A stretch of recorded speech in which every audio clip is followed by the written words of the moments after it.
Why was the air so heavy that night? The briefing room wasn't loud. No shouts, no slammed fists, no frantic debates. Just the kind of silence that carried weight, thick enough to crush words before they were spoken. A projector hummed in the corner, washing pale light across the wall. Satellite images flickered, shaky outlines of ruins and rooftops blurred with the grain of distance. She sat at the far edge of the table, half in shadow. Hands folded, face unreadable. She looked like she belonged there, and yet, as if no one really saw her. That happened a lot. Her shadow stretched across the maps, long and angled by the overhead light.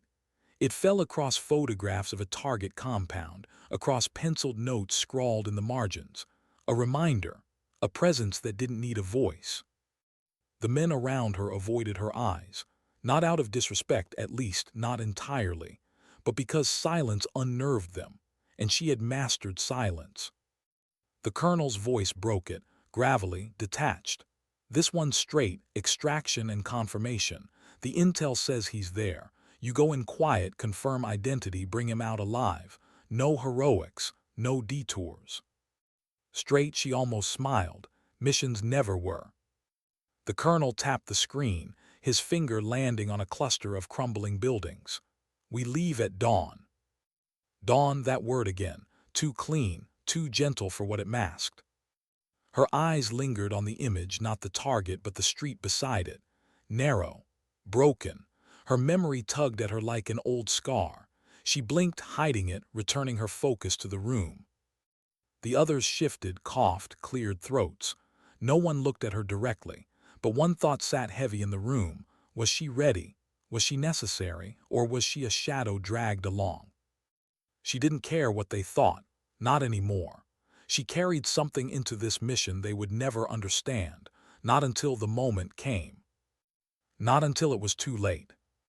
The helicopter roared against the night sky, blades tearing through darkness. She sat strapped in, rifle across her lap. The men checked gear, retightened straps, shared clipped words over the engine noise. But she sat still, calm. Her rifle gleamed faintly under the cabin lights. Not just a weapon, a memory, carefully oiled, polished, assembled with the patience of ritual. To them, it was a tool. To her, it was weight. The kind of weight that pressed against your chest in every quiet moment. Her spotter leaned close, shouting over the blades, "You good?" She turned her head slowly, eyes steady. "I'm here." It wasn't an answer, not really, but it was all she ever gave. He hesitated, then nodded, retreating into his own silence. She let the sound of the rotors consume her thoughts. Each rotation was a drumbeat counting down. She stared at the darkness outside. Villages blurred below, their lights sparse, fragile in the endless black. Somewhere down there were lives, hopes, laughter. Somewhere down there, people had no idea what dawn would bring. And somewhere else, closer than they knew, was the reason she had agreed to this mission. She hadn't told them, couldn't. Not yet. The desert smelled different at dawn. Dry earth mixed with the sharp sting of diesel. Sand crunched beneath boots, radios crackled in hushed tones. The horizon bled gold and violet, a beauty too cruel for a battlefield. She adjusted her scarf, tucking it tighter against the chill. The wind bit at her cheeks. Her eyes scanned the broken silhouettes ahead, ruined walls, collapsed roofs, streets narrowed by rubble. Every shadow looked alive. Her spotter whispered, "Second floor, left window." She raised the scope. Glass shattered, frame jagged, for a moment nothing, then movement, a figure, a sliver of light catching the edge of a weapon. Her breathing slowed. Her heart found its rhythm. She had done this before, many times. The world narrowed into a single circle of glass, a tunnel of precision. But as her finger brushed the trigger, her chest tightened. A flash, not of the target but of memory, a voice, a laugh, a hand pulling her out of danger when they were children, her brother's face. She blinked hard, steadying. The weight of her silence pressed against her ribs. No one around her noticed. No one ever did. She exhaled slow, squeezed. The shot cracked, the figure collapsed. The silence that followed was sharp, too sharp. It wasn't victory, it was reminder. Every bullet carried memory with it, and memory was heavier than steel. They pushed forward through rubble and dust. The team advanced room by room, clearing shadows, barking low orders. She moved at the rear, deliberate, her senses tuned not to footsteps or voices, but to the quiet between them. Inside the compound, the air was stale. Burnt wood, gunpowder, something metallic that clung to the walls. She traced it in her mind. Destruction layered on destruction. They found the target, alive, bruised, defiant, eyes burning with hatred. The team secured him, bound his hands, shoved him toward the exit. She watched, but not him. She wasn't here for him. On the wall above his head, faded and half buried beneath smoke stains, she saw a mark, a scrawl in chalk, nearly erased by years of rain and fire. Her heart froze. It was nothing. To them nothing, but to her it was a sign, a memory only she could see. Her brother's mark. She turned away before anyone noticed her pause. Not yet, she couldn't tell them. They camped that night in the ruins of a collapsed courtyard. Flames flickered low, casting warped shadows across broken stone. No one spoke much. Exhaustion had a way of swallowing words. She sat apart, rifle across her knees, staring at the stars. They looked like the same stars she'd once stared at from her rooftop as a child. The same stars she had counted with her brother when the world felt simple, unbreakable. A voice interrupted, the same man as before, hesitant, searching. "You don't talk much, do you?" She didn't look at him. Talking doesn't change anything. He lowered himself to the ground beside her, boots crunching softly. "Sometimes it does." She said nothing, let the silence stretch, but his words lingered. They pressed against the armor she had built over years. She wondered for the first time in a long time, was her silence strength, or was it a cage? She closed her eyes just for a moment, and in the quiet she heard it. A voice, faint, clear. Her brother. "Keep going." She opened her eyes sharply, looked around. No one else reacted. The others kept moving, busying themselves with equipment and watch rotations. It wasn't real, couldn't be. But she knew the sound of that voice. She had carried it inside her since the day he disappeared, since the day she failed him.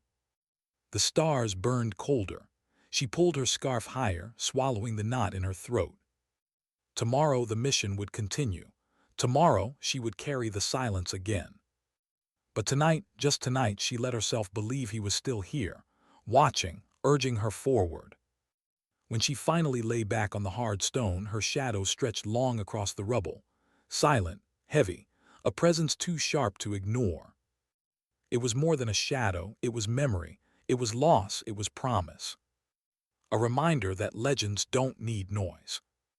They are born in silence. She woke to silence, but it wasn't the silence she trusted. It wasn't the calm stillness of night or the tired quiet of soldiers asleep. No, this silence had teeth. It was too sudden, too perfect, like the world had paused to breathe before breaking. Her hand slid toward her rifle before her eyes even opened fully. She lay still, listening. The faint crackle of a dying fire, the distant hum of wind moving through broken walls, the soft shift of fabric as someone nearby turned in their sleep. And then something else, a scrape, metal against stone, close, too close. She rolled to her side, eyes sharp, breath held. Her gaze caught the shadow of the prisoner. He wasn't where they'd left him. Her pulse quickened, the ropes were cut. She rose soundlessly, rifle in hand, every step measured. The others were still sprawled, exhausted, trusting the perimeter, trusting the routine. But routines were fragile things. The prisoner's silhouette moved along the far wall, crouched, testing freedom, like an animal sniffing at the edge of its cage. She raised her weapon but didn't fire. Not yet. If she fired, everyone would wake in chaos. If she fired, the silence would shatter. Instead, she moved closer, each step heavy with memory. The prisoner's head jerked. He sensed her.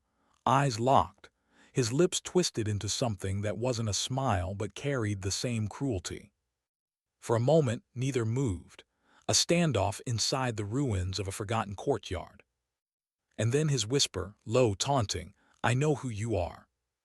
Her chest tightened. He couldn't know, not him, not this man. But something in his eyes said he did. Morning came with no mention of what had happened. She had tied him back down, wordless, cold, her hands steady despite the storm inside her. The others assumed he had simply shifted, strained against his bonds. They didn't ask. Soldiers rarely asked. But his words lingered. "I know who you are."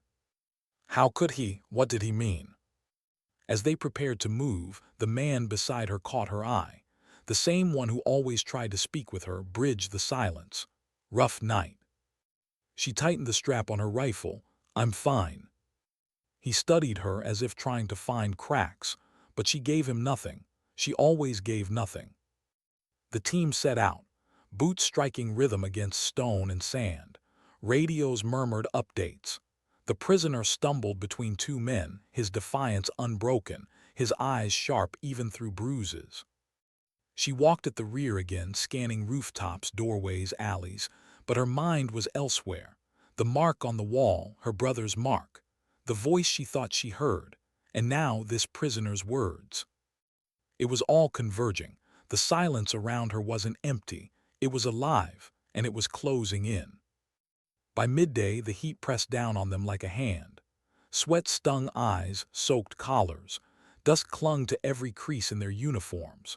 The ruins offered no shelter, only shadows that felt too narrow, too fleeting. They stopped to rest in the shell of a collapsed building. She leaned against a wall, head tilted back, eyes half closed but never asleep. The man sat beside her again. He never seemed to learn. Or maybe he did, and that's why he kept trying. "You ever wonder," he said softly, "why we're here, why we keep doing this?" She didn't answer. He smirked faintly, shaking his head. "You probably think I talk too much." Her lips twitched, not quite a smile. Maybe. It was the first time she'd given him more than 2 words. He noticed. "You remind me of my sister," he said suddenly, voice quieter. "She doesn't say much either, but when she does, it matters." Her chest ached. She looked away quickly, staring out at the horizon. He didn't press further, just let the silence return. But she couldn't shake his words. When she does, it matters. Was that what she feared? That her silence mattered too much, that breaking it would change everything? The prisoner watched her when he thought no one else did. His gaze was steady, mocking, like he knew something she didn't. At one stop, as the men adjusted their packs and traded water, he leaned slightly toward her, his voice low enough only she could hear. He didn't scream, you know, not once. Her blood ran cold. She stared at him, unblinking. The prisoner's grin was thin. "I saw him, your brother." Her hands clenched around the strap of her rifle. Her breath caught in her throat. It wasn't possible. It couldn't be. He was bluffing, taunting, trying to fracture her silence. But the detail, too precise, too sharp. She forced herself to turn away, to give nothing, but inside her world cracked. The others didn't notice. They laughed at some crude joke, passed a canteen, cursed the heat, but she felt the ground shift beneath her. The mission wasn't just a mission anymore. It was a thread, pulling her back into the one story she had buried. Her brother's story. That night the firelight danced against their faces, painting them in shades of orange and shadow. The men spoke in low voices, trading fragments of home, children's birthdays missed, promises to wives, the taste of real food. Little confessions that made them human again, if only for a moment. She listened, always listening. One of them caught her watching. "What about you? You got anyone waiting back home?" The question landed heavy. She didn't answer right away, just let the silence stretch. Then finally, quietly, "Not anymore." The fire popped. No one pushed further. They respected silence when it carried that kind of weight.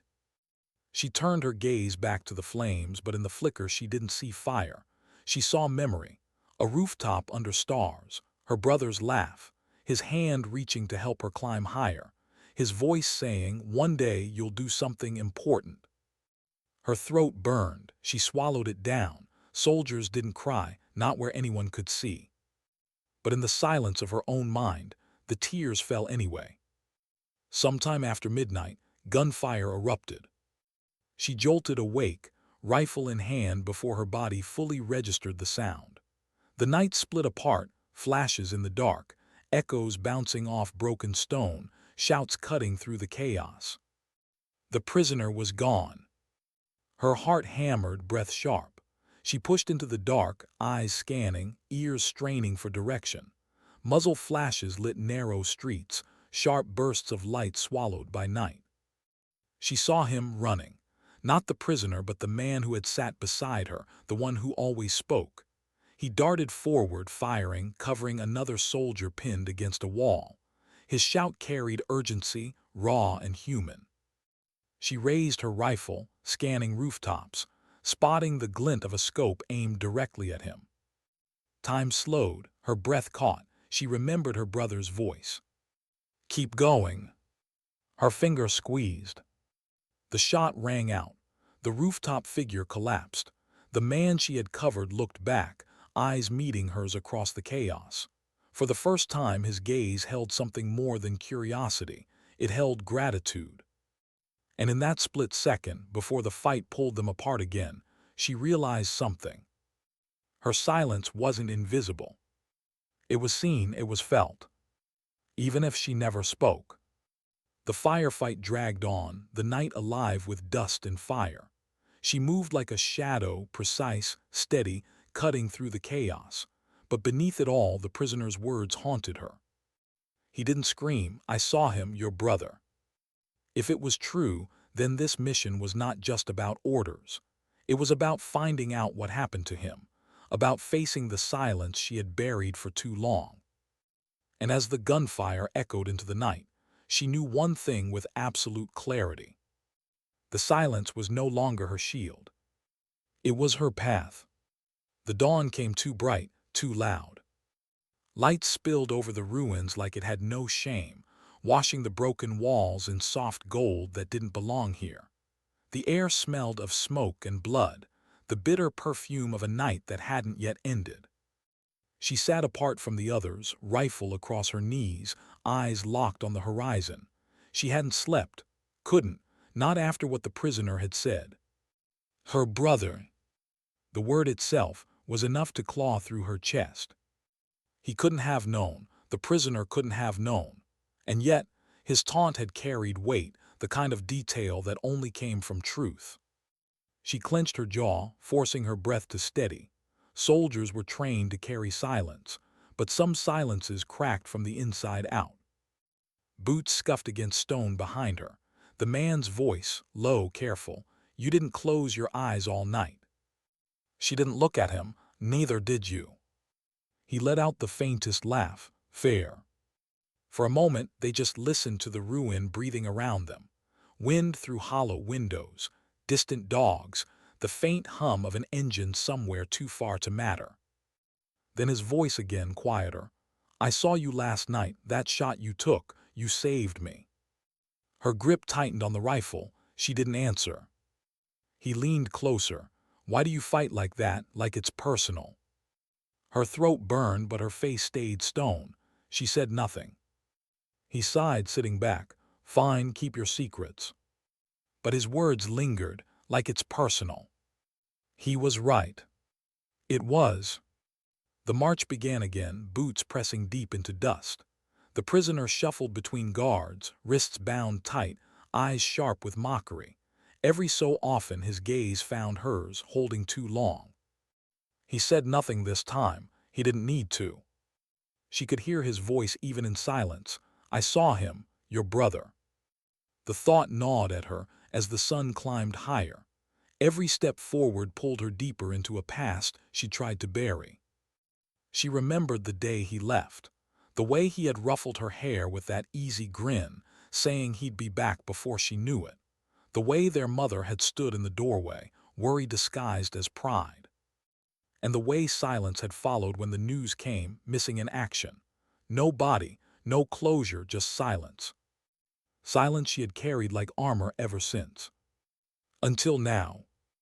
By midday, the heat pressed down like punishment. The team stopped in the shell of a marketplace, its stalls long abandoned, roofs caved in. A child's shoe lay half buried in the dust, its laces frayed, its color faded by years of sun. She stared at it too long, her chest tightened. One of the men noticed, "You okay?" She blinked, forcing herself back. "Fine." But inside she wasn't fine. That shoe belonged to someone who had run, someone who hadn't made it. The desert was full of ghosts, and she was walking among them. The man sat beside her again, sharing a canteen, his voice softer now. "When this is over, first thing I'm doing is taking my sister to the coast. She's never seen the ocean." Her throat tightened. "Funny, isn't it?" he continued. "We're out here fighting like none of us will ever see home again, but when I close my eyes, that's all I see. Her laughing at the waves, salt in the air." She didn't answer, but her silence wasn't empty this time. It was full, full of memory, of longing, of what she'd lost. Her brother had once promised to take her to the sea, just once. He never did. As they prepared to move again, a shot cracked in the distance. Everyone froze. The prisoner smiled. Shouts followed, echoes of a language not their own, bouncing across stone walls. Figures appeared on rooftops, rifles glinting in the sun. An ambush. The team scattered for cover. Bullets ripped through the air, kicking up dust, shattering stone. The prisoner dropped low, crawling like a rat. She raised her rifle, scanning, breathing slow. The world narrowed into sights and shadows. Through the scope she saw faces, young, angry, some barely older than she had been when her brother left. She pulled the trigger anyway. Each shot tore through silence, leaving it heavier, not lighter. The firefight dragged, sweat stinging her eyes, dust choking her throat. Men shouted, returned fire, dragged each other out of the open. And then movement. The prisoner crawling toward the edge of the fight, toward freedom. She shifted, aiming at him. Her finger hovered on the trigger. But something inside her stopped. If he really knew about her brother, killing him now would mean losing that truth forever. She lowered her weapon, jaw clenched, heart pounding. Not yet. When the fight ended, smoke rose from the ruins, mixing with the heat. Bodies lay scattered, too still, their eyes open to a sky that didn't care. The team regrouped, breathing heavy, faces drawn. 2 were wounded, their blood soaking into sand. She sat apart, wiping her rifle, her hands steady but her chest storming. The man approached, sweat streaking his dirt-covered face. "You had him," he said. "The prisoner. Why didn't you take the shot?" Her silence stretched. Finally she said, "Because dead men don't speak." His eyes narrowed. He didn't understand, not yet. But he would. That night no one laughed by the fire. No one spoke of the coast or children or home. They sat in silence, haunted by the ones who hadn't survived the ambush. She stared into the flames, her reflection broken in the flicker. The prisoner sat tied across from her, eyes sharp, lips curled faintly. When the others dozed, he leaned forward just enough for his words to reach her. "He begged me to give you a message." Her breath caught. The prisoner's smile widened. "Do you want to hear it?" Her grip tightened on the rifle. She wanted to lunge across the fire, silence him forever. But she stayed still, silent. His voice dropped lower. He said, "Keep going." Her heart stopped. Those words, the same ones she had heard in her head, the same ones she thought were memory, imagination, grief. Her brother's words. The prisoner leaned back, smug. "You see, I know who you are." Her throat closed. She turned away, staring at the flames until her eyes burned. The silence around her wasn't armor anymore. It was breaking.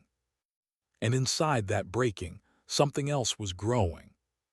Not fear. Determination. Later, when the others slept, she lay awake, staring at the stars. Her brother's face swam in her memory, too vivid, too sharp. His laugh, his promises, the way he always believed in her. She whispered into the night, voice raw, "I'm still here." The stars didn't answer, the silence didn't ease. But in the distance, a dog barked. The wind shifted, and she let herself believe, just for a heartbeat, that he heard her. That somewhere beyond the silence, he was still guiding her. The mission wasn't about extraction anymore. It was about truth. And she would walk through fire, through silence, through the weight of every shadow to find it. No matter the cost. She closed her eyes for a second, letting the dry wind cut across her face.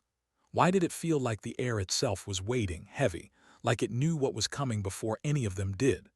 The compound ahead looked ordinary enough, walls rising unevenly from broken ground, shadows clinging to the corners. But she had learned long ago, what looks ordinary can hold the most dangerous truths. Her breathing slowed. The rifle weighed steady in her hands, a companion she both trusted and resented. How many times had she wanted to put it down, just walk away? Yet every time the mission pulled her back. Not for medals, not for recognition, for something far quieter and far harder to explain. 2 minutes, Ortega whispered through comms. His voice was calm, but she caught the tremor hiding beneath it. He was young, knew enough to still believe in clean outcomes, but old enough to start questioning. She watched him from the corner of her eye. His jaw tightened, his knuckles pale as he gripped his weapon. He wasn't ready for what might be waiting inside those walls. But then again, whoever was. A flash of memory cut through her focus, her brother's smile. Wide, bright. The kind that made people believe the world was kinder than it really was. She shoved it away. This was not the place for ghosts, yet they always seemed to follow her into the field. Her shadow stretched long across the rubble, distorted in the failing light. It reminded her of something she couldn't name. Maybe it was the weight of what people carried when no one was looking. "Are we clear to move?" Ortega asked again, softer this time. She gave a single nod. No words. Words carried too much. The team advanced. Dust rose with each step, coating their boots, filling their throats. Every sound was amplified, the clink of gear, the hiss of their breath, the soft crunch of stone. And underneath it all, silence pressed harder, waiting to be broken. At the wall, she pressed her back against the rough surface, feeling the scrape through her fatigues. She raised her hand, signaling halt. Something wasn't right. The air smelled wrong. Burnt, chemical, faint but sharp enough to raise alarms inside her. "Do you smell it?" she whispered. Mason moved closer, brow furrowed. He inhaled slowly, then shook his head. But she knew what her instincts were telling her. The same instincts that had saved her more than once. She crouched low, pressing an ear to the stone. A faint hum, too faint for the others to catch.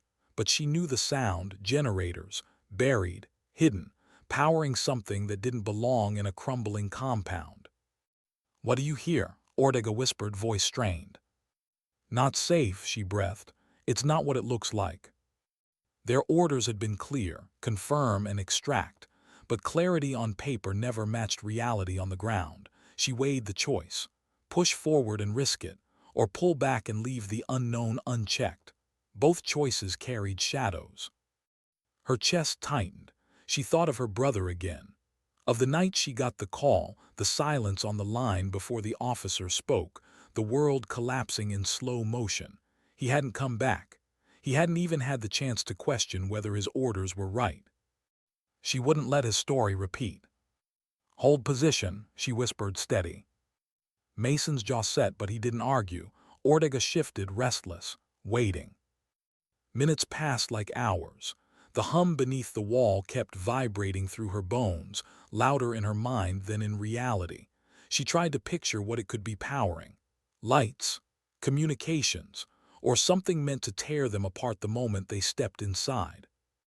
Her fingers flexed against the rifle. She felt the texture of the metal, the weight of choices pressing against her chest. And then movement. A shadow flickered at the edge of her sightline. Small, quick, not trained, a child. Her stomach dropped. She froze, forcing herself not to react too fast. The figure darted again, peeking around the corner, then vanishing. Too fast to confirm. Too human to ignore. Ortega's breath hitched. "Did you see?" "Quiet." The silence deepened, every sense sharpened. Her pulse thrummed in her ears. The child's presence didn't fit, or maybe it fit too well. A lure, a test, a reminder that wars never drew clean lines. Her throat tightened. She thought of the village years ago, the girl with the torn dress standing in the doorway. She'd lowered her weapon then. She still didn't know if that had been the right choice. Now here, the decision hovered again. "Orders?" Mason asked, voice a low growl. She didn't answer right away. Choices in war were never simple. Pull the trigger too soon and regret would eat you alive. Wait too long and you'd risk everyone around you. Her breath steadied, deliberate. She raised her hand, signaling them to stay low, stay ready. But her own heart was louder than any command. The hum in the walls, the shadow of a child, the weight of memory, it all braided together into something unbearable yet undeniable. What was inside that compound wasn't just a mission. It was a test, not of skill, not of tactics, of something deeper. Her fingers tightened on her weapon, but she didn't move. She let the silence stretch. She let it press against her, forcing her to listen. Because sometimes, the most dangerous choice wasn't pulling the trigger. It was waiting long enough to hear what the silence was really saying. And in that silence she realized there was something she hadn't told them. Not yet. Something that would change how they saw her and why she was here at all. The child's shadow still lingered in her mind long after it slipped out of sight. Was it real? Or had her exhaustion stitched together fragments of memory and fear, tricking her eyes? She wanted to believe it was real, because believing meant there was still humanity inside these broken walls. But believing also meant danger, because nothing innocent survived untouched in places like this. "Talk to me," Mason murmured. He kept his voice low, but there was urgency buried in it. She shook her head. "Not yet." The team shifted uneasily, the weight of inaction gnawing at them. Soldiers were trained to move, to react, to execute. Waiting was its own kind of battlefield, one that left too much room for doubt. Ortega tapped his knee against the rubble, a nervous rhythm that betrayed his inexperience. She remembered being like him once, eager, hungry, still convinced that survival was tied to courage, not to silence. Her eyes stayed fixed on the wall. The faint vibration of the buried generator continued, and she tried to map it in her mind. Why hide power under a ruin? Why keep it running where no one was supposed to live? The answers circled back to one conclusion: whatever was inside wasn't meant to be seen. Her breath hitched softly. She could hear her brother's voice in memory, teasing, patient, always gentler than the world around them. "You think too much," he used to say, tossing a ball toward her when they were kids.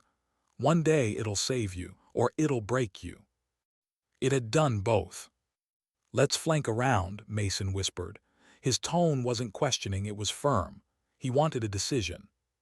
She hesitated, not because she doubted the tactic, but because she doubted herself. She learned long ago that every choice here carried ghosts. Her throat tightened. "No, we hold, we listen." Mason exhaled hard, frustration barely contained, but he obeyed. Then, without warning, a sound cracked the silence. A metallic bang, sharp and deliberate, from inside the compound. Not the random clatter of debris. It was too clean, too precise.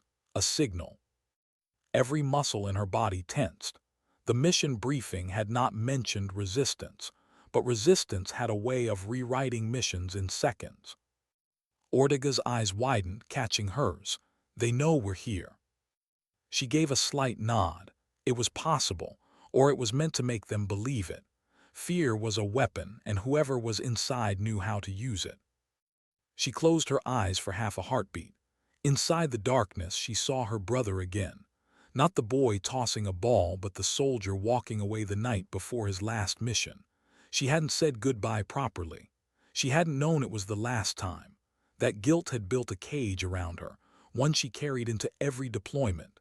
And now, staring at this wall, she realized she was still trying to unlock it. She opened her eyes, determination cut through hesitation. "We move."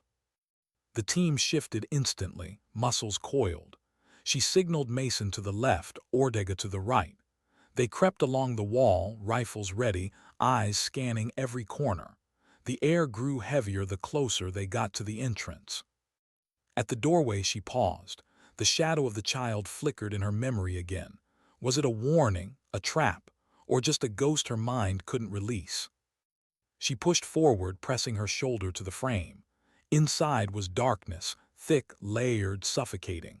She adjusted her night optics, but even then the space felt unreal. Wires ran along the floor, disappearing into shadows. The hum grew louder, more insistent. Her boots crunched softly on dirt and broken stone. Each step echoed. Ortega followed close behind, his breath quickening. Mason covered the rear, steady, silent, a wall of control that balanced Ortega's raw nerves. The first room was empty, too empty. Abandoned furniture, a single overturned chair, walls scarred with burn marks. And yet, order beneath chaos. Someone had prepared this place. Someone had expected visitors. "Why would they leave it like this?" Ortega whispered. "Because they wanted us to find it," she replied. Her voice was quiet, but it carried certainty. They advanced deeper. The wires led them down a narrow corridor, the walls tightening around them. The hum became a pulse now, vibrating through the ground. It wasn't just power, it was energy stored for something larger. She stopped suddenly. On the wall ahead, faint in the glow of her optics, was something written in chalk. Words scrawled in haste, half erased. Ortega leaned closer. "What does it say?" She read slowly, the letters jagged and uneven. "Silence hides the truth." The words struck her harder than she expected. Silence. It had followed her everywhere, through grief, through missions, through the unspoken memories of her brother. Silence wasn't absence. It was weight. It was choice. Her hand brushed the wall, fingers tracing the chalk. Who had written it? Someone still alive, or someone already gone, leaving only warnings behind. Mason cleared his throat softly. "We're exposed here." He was right. The corridor was a funnel. One grenade, one ambush, and they'd be finished. She forced herself to move on, heart pounding.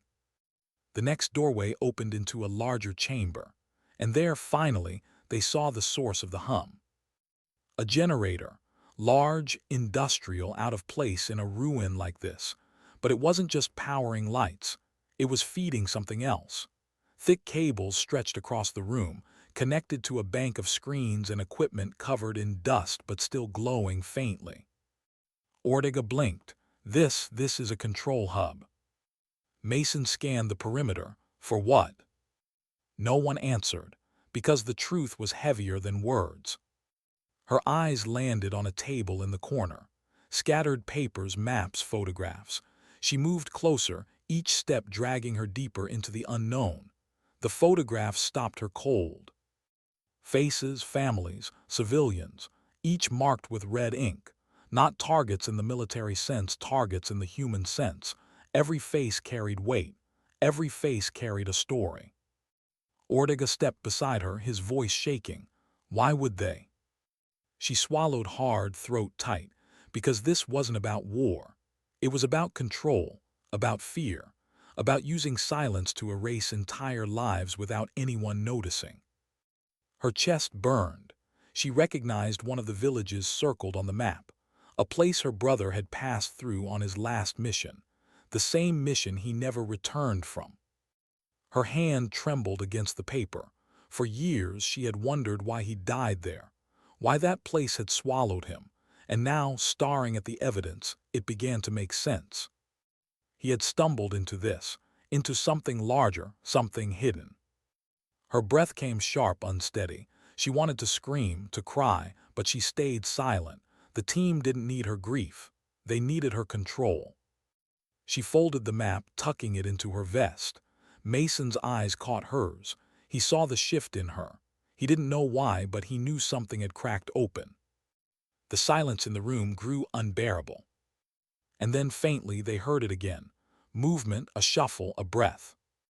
Not from the hall they came through, from deeper inside. Her rifle rose instantly, her body tense. Ortega froze, Mason pivoted. They weren't alone. The shadow of the child flickered across the doorway in the back of the chamber. Or maybe it wasn't a child at all. The figure didn't move like a child this time. The shadow lingered in the doorway, tall enough to break the illusion, slow enough to suggest control. She tightened her grip on the rifle, her heartbeat thundering so loud she feared it might give them away.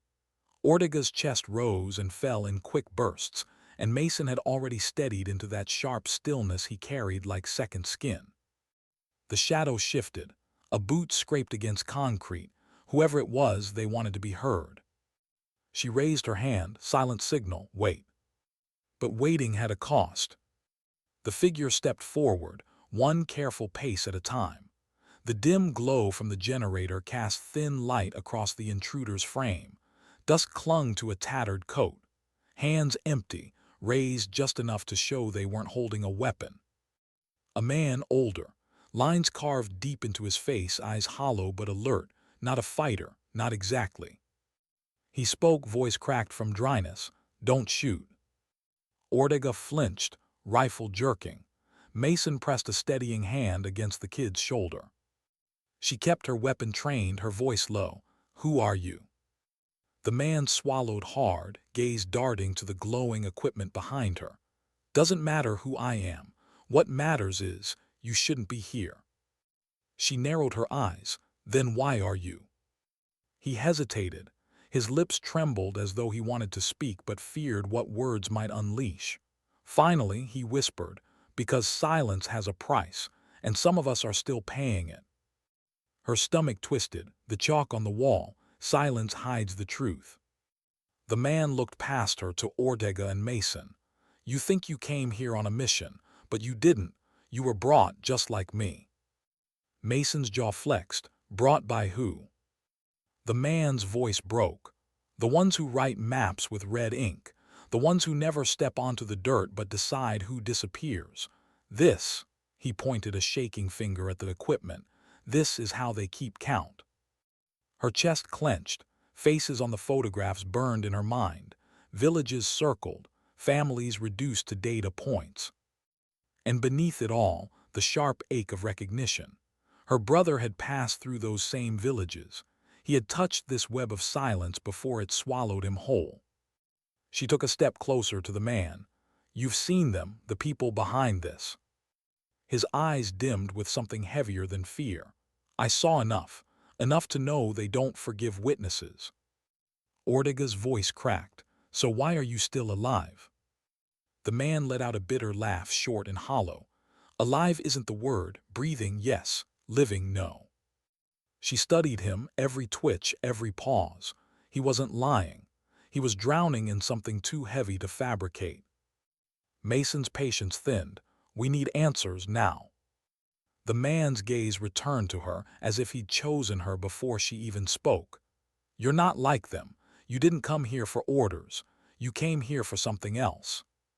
Her throat tightened. He couldn't know. Not about her brother, not about the guilt she carried like a scar.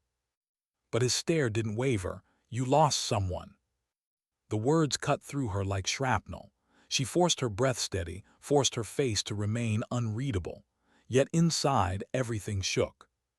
Silence stretched. Then the man whispered, "I saw him." The ground dropped out from under her. Her hands trembled, the rifle dipping a fraction before she caught herself. Ortega's head snapped toward her, confusion rippling across his features. Mason's eyes narrowed, reading between lines he couldn't yet see. She swallowed hard. "Who?" The man tilted his head, voice fragile. "A soldier, not from here, not from them. He came looking like you, brave but tired, eyes that carried too much." His voice cracked. He didn't make it out. Her vision blurred for a second. The walls seemed to close in. It wasn't confirmation, she'd had that years ago. It was worse. It was detail. It was proof that her brother had walked into the same silence she was standing in now. Her legs felt heavy, rooted to the dirt. The man's voice softened, almost like pity. He fought for something he couldn't name, maybe the same thing you're fighting for. She clenched her jaw. She wouldn't break here. Not in front of Ortega, not in front of Mason. But the weight pressed harder. Ortega whispered, hesitant, "Is he talking about?" Quiet, Mason hissed, but his eyes stayed fixed on her. The man stepped back slowly, raising his hands higher. "If you stay, you'll end the same way. They don't let questions leave this place." She steadied her rifle again, forcing steel back into her spine. "Then why are you still here?" His lips curved into a sad half-smile. "Because someone has to warn the ones who come after. Someone has to leave a shadow, even if no one believes it." Her heart pounded. Every part of her screamed to demand more, to press, to beg for details, to rip truth from him. But before she could speak again, a sound tore through the chamber. The heavy grind of metal, a door unlocking deeper inside. Mason cursed under his breath. Ortega flinched, nearly pulling his trigger. The man's eyes widened in terror. "It's too late." She spun toward the sound, rifle raised. Shadows moved beyond the doorway, multiple shapes, steady and deliberate.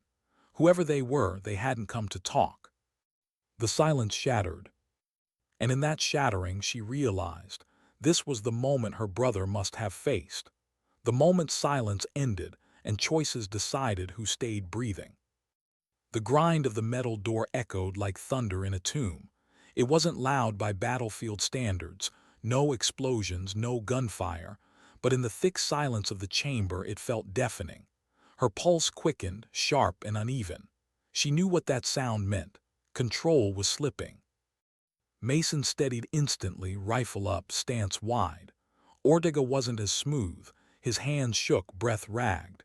She caught his sleeve just enough to anchor him. The boy nodded, jaw clenched, trying to hold on to courage that kept threatening to slip away. The old man's voice cracked in the dark. "You can't stop them. Once they open that door, the silence takes you too." She ignored him. There was no room left for prophecy, only decisions. The doorway across the chamber glowed faintly as shadows grew inside it. Heavy boots, slow and measured, thudded closer. Whoever they weren't rushing. They didn't need to. Confidence radiated from their footsteps. Her mind raced. Numbers, angles, exits, but every option tightened like a noose. 3, maybe 4, Mason muttered. He squinted through the dim light, finger steady on the trigger. "More," she whispered back. She could feel it in the way the air shifted, the rhythm of the boots. This wasn't a handful of men. This was a unit. Her throat tightened, memory cutting through reality again. Her brother walking into silence, walking into something larger than himself. He hadn't walked back out. Was this how it felt for him? This weight, this pull of inevitability. The door swung wider. Figures stepped into view, clad in mismatched gear, not official military but not ragtag either. Their movements were too sharp, too rehearsed. Faces obscured by cloth and shadow. Rifles raised but not firing. They didn't need to rush. They had control. Ortega's breathing spiked. "They know we're here. Why aren't they shooting?" "Because they want us alive," she whispered. The thought was worse than the alternative. Mason's jaw flexed, a low growl in his voice. "That doesn't make it better." The old man sank to his knees, head bowed. "I told you, they don't forgive witnesses, they just collect them." She ignored the ache in her chest. She couldn't afford to listen to his defeat. The leader stepped forward, closer to the dim glow of the generator. His voice carried calm authority, muffled through cloth. "Drop your weapons. No one has to bleed tonight." Mason spat to the side. "That's a lie if I've ever heard one." The man didn't flinch. "Believe what you like, but look around you. You're boxed in. Every shadow you don't see has a barrel pointed at your skull." She knew he wasn't bluffing. She'd been on the other side of enough ambushes to recognize precision when she saw it. Ortega's knuckles whitened on his rifle. He looked at her, eyes wide. What do we do? Her chest burned. Leadership wasn't about giving the perfect answer. It was about carrying the weight of the wrong ones. She swallowed hard. Hold. The word was steady, but inside everything cracked. Her brother's voice echoed again in her memory. You think too much. One day it'll save you or it'll break you. She had to choose which one tonight would be. The leader tilted his head, studying her. You're the one they sent for, not them. His hand gestured toward Mason and Ortega. Just you. Her blood ran cold. He didn't mean the mission, he meant her. Her grip tightened. Why me? He chuckled softly, humorless. Because silence remembers, and you've been chasing ghosts too long. Her chest constricted. He couldn't know about her brother, he couldn't. But his stare pierced through the layers she had spent years building. Mason shifted closer to her, voice low. They're baiting you, don't bite. Ortega whispered, what are they talking about? She stayed silent. Not here, not now. The truth was too raw, too heavy. The leader stepped another pace forward. Rifles behind him adjusted. One wrong twitch and the room would be red. You can walk out, he said. Alone, just you, we'll let the others go. Her stomach dropped. Every nerve screamed trap. But the way Ortega's face flickered, hope, desperation, it almost convinced her to believe. Almost. Mason barked a laugh. And I'm the president, don't listen to him. The leader ignored Mason. His eyes stayed locked on hers. This isn't about them. It's about what you're carrying, what you refuse to bury. Her breath faltered. He knew. Somehow he knew. Her brother's shadow loomed inside her again. His smile, his absence, the mission he never came back from. Ortega whispered urgently. What's happening? Why are they talking like they know you? She kept her voice steady, but her insides trembled. Because maybe they do. Silence pressed heavy. Then, without warning, a rifle cocked. The sound was enough to tear the room apart. Mason swung his barrel toward the movement. Ortega panicked, and for a heartbeat everything balanced on a knife's edge. Her voice cut through, sharp, commanding, don't fire. It stunned even her own team, but she felt it in her bones. Shooting now wasn't survival, it was suicide. The leader nodded slightly, almost with respect. Smart, you listen to the silence, most don't. Her jaw locked. She hated his words, hated how close they were to the truth. Behind her ribs, her heart beat like a war drum. She thought of her brother again, how he must have stood in his final hour, facing the same weight, the same impossible choice. And she realized something. If she walked the same path, her silence wouldn't save anyone. It had to break. She lowered her rifle just slightly, enough to shift the air, enough to make everyone freeze. And in that frozen silence she whispered, not to them but to herself, not again, not this time. The chamber felt like the inside of a coffin, cold, airless, waiting to be sealed shut. Every shadow was alive with unseen rifles, every heartbeat counted like the ticking of a bomb. Her fingers twitched against the trigger. 1,000 hours of training told her to act, but something deeper, something rawer told her to wait. The leader's eyes stayed locked on her, calm, patient, like a predator who knew the prey would exhaust itself. Mason whispered behind clenched teeth, if we're going out, we go out loud. Ortega shook his head violently. No, there's a chance. If she goes with them, maybe they let us go. His voice cracked, betraying how much he wanted to believe. The old man remained hunched on the ground, whispering something she couldn't fully hear, prayers or curses, maybe both. The weight of choice pressed against her chest. This wasn't just about the mission anymore. This was about the silence that had followed her for years, the silence of her brother's disappearance, the silence she had carried like a second skin. She lifted her chin. You said it's me you want. Why? The leader tilted his head. Because you're the echo. You're the one who never stopped listening. That makes you dangerous." Her throat tightened. The words cut too close to the truth. She had chased ghosts across battlefields, across borders, across nights without sleep, always searching, always trying to hear a voice that wasn't there anymore. Mason growled, stepping forward. "She's not going anywhere with you." Rifles shifted instantly, red dots painting Mason's chest. "Stand down," she ordered, sharp. Mason froze, torn between rage and loyalty. Her brother's face burned in her mind. The last message he'd sent, broken, half static, words she'd replayed until they carved grooves in her memory. Don't let them win in silence.